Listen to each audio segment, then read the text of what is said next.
Are you guys tired of spending your hard-earned money and then EA giving you terrible pack odds? Well, look no further. Come to MUTReserve.com for the fastest, cheapest Madden 21 coins. Use code JTibbs for 15% off your order. YouTube, what is happening? JTibbs back with another video. Today I'm going to be bringing you guys the best blitz in Madden 21. But before the video loads up, make sure to smack a like, subscribe if you're new, and comment down below saying who you'd like to see me play next in a trash talk game. If you guys haven't checked out my last trash talk game, it's versus Madden Pro T-Dave's good buddy of mine. I'll leave his link in the description down below. Go check him out. His game was posted on his channel yesterday and my version's on my channel. Both incredible games. I prefer, honestly, the one on my channel is good, but the one on his channel, that was literally down to last place. So you need to check that out. Go check it out. So today, we're going to be kind of debunking the myth in Madden 21 that you just can't send all-out blitzes. Now, I'm a firm believer in this. However, after running this blitz, I think it's more than effective enough to cause chaos. With blitzes this year, you either are sitting in coverage hoping for an ability to come through, or you're in 1-4-6 or 2-3-6 Sam, something with a double cornerback, a nickel corner slot package, whatever. That's not the case with this blitz. I'm going to be breaking it down for you. Let's get into it. Alright, so I'm in the Detroit Lions playbook. We're going to be going against a very popular formation in shotgun bunch. Now I'm going to show you this versus a blocked running back and then versus a max protect. The play is out of 3-4 cub and it's called clamp double go. Now, to set this up, it's very simple. You're going to pinch your line, you're going to crash down, and you're going to keep pressing until you get them on little glitchy blitz angles. Now, you don't have to pinch your line every time. I'd prefer sometimes to and sometimes not to. But for some reason, this angle on the left side, I don't know if you can see it that well, but that linebacker's in the gap is intersecting with Shaquem Griffin. And it's overall just a nice little thing. So if you were to contain, it turns into a weird contain angle. So I'll block my running back. Someone's going to come through, obviously, on this. But the thing is, though, you don't want to contain on this blitz. That's what makes it so nice. So you get a free contain, and obviously that's nice and dandy. But again, you're going to crash down, blitz linebackers, then press. And it's very simple, and that's pretty much it. You set up the blitz at that point.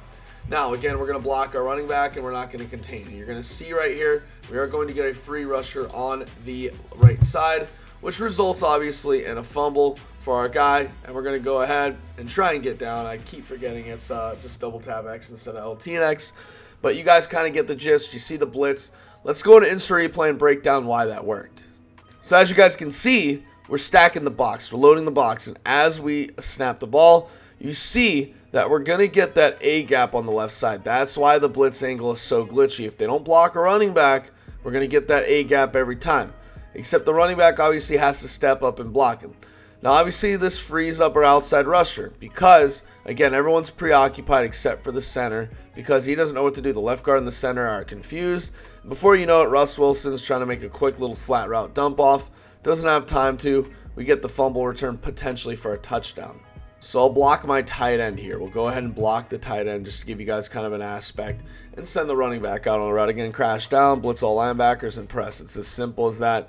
Obviously, you can make your adjustments if you want, but like I said, this is kind of a defense where you do want to kind of spam man because man is so good this year because it's a lot harder to get off a press when you have 50 people coming at your neck. So again, right here, this actually gets picked up pretty good and we have RB wide open, but I think our safety gets in there in time for a click on. So again, right there, as you guys are going to see, if you do notice them picking it up with a block tight end, obviously, what you can do is obviously pinch your line, and that should obviously help you get someone off the edge free. So I'm going to be going over now how to send it versus a max protect. Alright, so versus a max protect, again, there are two ways to send it. The first way is you want to pinch your line, crash down, blitz all linebackers, and press. And as you see, these linebackers on the outside will take a step in, which makes the blitz oh so nice. Now, if you were to contain here, it's not going to work as well. As you guys are going to see right here, we're not going to get the nice contain we want. Obviously, he comes in free, but it takes him a good amount of time. Again, I'll show you that one more time. So if we are going to try and contain him to get in, if Shaquem Griffin was on a contain angle, that'd be great, but he's not. So it's going to mess up the whole blitz, and it's going to make for just an annoying time, and obviously you have all that time to make a throw, and it's just really simple from there. Now, the reason we're not going to use contain is because we want these players to bump into each other. We want these players to shoot gaps. We want these players to pretty much stunt move, as they call it. Obviously, if you play real football, a stunt is where you fake one way and go the other, or you loop around a lineman to confuse the O-line.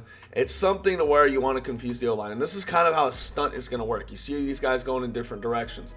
The goal is to confuse the offensive lineman.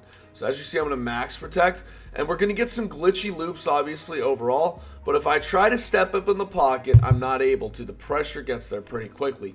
Now, what I've noticed is if you just crash down, or excuse me, if you pinch and crash out and blitz like that, you're going to get weird looking angles again. So again, you see right there, I'm able to go ahead and pick this blitz up pretty easily and throw my dot. Obviously, Shaquem Griffin comes off the end. That's nice and dandy, but that's not what we want. So if you really want to give your opponent a headache, you can still do the same thing. Crash down, blitz, press, and then you want to shift to the left. As you see, you're going to create a stunt package on the left. Now, if we were to contain this, obviously you have Griffin coming off the end. And this may end up coming in a little bit quicker. But again, we don't have, like I said, all that time because we're getting sheds. But again, we are able to successfully pick it up. So the only two ways, remember, the only two ways I recommend sending this, and this is the best way, is to pinch, crash down, and then press. And again, like I said, you can kind of hover here. Always want to be on the side of the running back just because it is a little bit easier to confuse him. And again, as you see right there, the sheds start coming in. You start getting disengages. Again, I'll show you one more time again. So blitz, pinch your line, blitz all your linebackers, and then press a bunch of times. And you see right there the goofy blitz angles. So again, we're going to max protect. And you guys are going to see that we are going to get really, really glitchy sheds. So it's a defense that causes confusion. You can get sacks in a matter of seconds or even a second, and it is really good in coverage because, again, you're not sacrificing any speed. You got all four of your safeties and corners in the back and the secondary, so you're able to go ahead and contain those long bombs. Short passes you may need to get a little bit risky for, obviously, but that, like I said, is all a part of the guessing game.